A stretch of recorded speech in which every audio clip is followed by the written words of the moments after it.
Today, Tennessee officials released the final results of their audit of Memphis-Shelby County schools. Tennessee's comptroller announced an independent forensic audit identified more than $119 million in questionable transactions. Auditors say about $54 million showed evidence consistent with potential fraud, waste, or abuse, while another $65 million involved failures to follow district policies and procedures. Now, the report is being referred to prosecutors and is prompting strong reaction from state leaders. ABC 24's Ezekiel Telemaco joins us from the state capitol in Nashville with the latest. From the state's capital right here in Nashville, Tennessee, state leaders say that this audit points to major failures within the MSCS school district ranging from multiple years now. When you look at those 688 pages within that audit, it points to nearly $119 million in questionable spending. And when you get into the specifics of things, it points to $54.2 million in spending when it comes to potential waste, abuse, and fraud.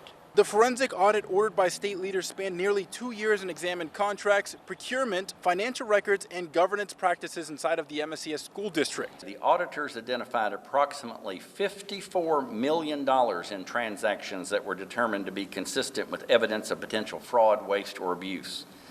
They also identified approximately $65 million involving failures to comply with district policies and procedures. Adding up, that is more than $119 million worth of question costs. The report also identified 98 governance findings and 51 cybersecurity findings describing widespread failures in oversight, procurement, contracting, and record keeping. Tennessee Comptroller Jason Mumpower says that the report has been referred to local and federal prosecutors for review. I believe there is information in this report that absolutely could lead to indictment, but that's not for me to say. We have to work again with the local district attorney and perhaps more importantly, the United States attorney, who I can assure you is anxiously awaiting a copy of this report. At the state capitol, House Speaker Cameron Sexton says that the findings represent what he calls a complete breakdown in leadership in Shelby County. You can't give contracts to your buddy and try to get some siphon back to you.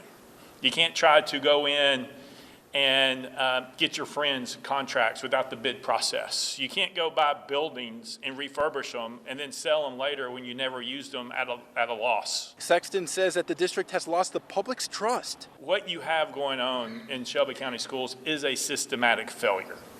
There is no fixing. There is no confidence.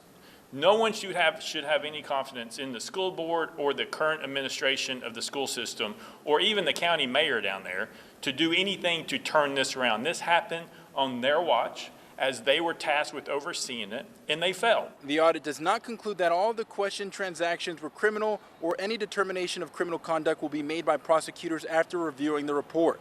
According to the state comptroller office, they have already referred this 688-page audit to local and federal law enforcement. Now, in terms of the MSCS school district, they responded to the press conference and this audit by saying that they have already put in reforms in place from a financial standpoint and an operational standpoint when it comes to their school district, but they'll be working alongside state leaders to ensure a better education for those who live in Shelby County. Reporting in Nashville, I'm Ezekiel Telemaco, ABC 24 News.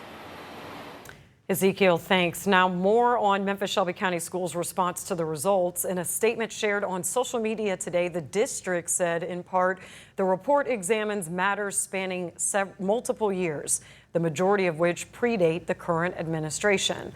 The work to strengthen this organization did not begin with this audit. The district added they welcome the work of state leaders to conduct the audit, saying it provides an opportunity to strengthen accountability.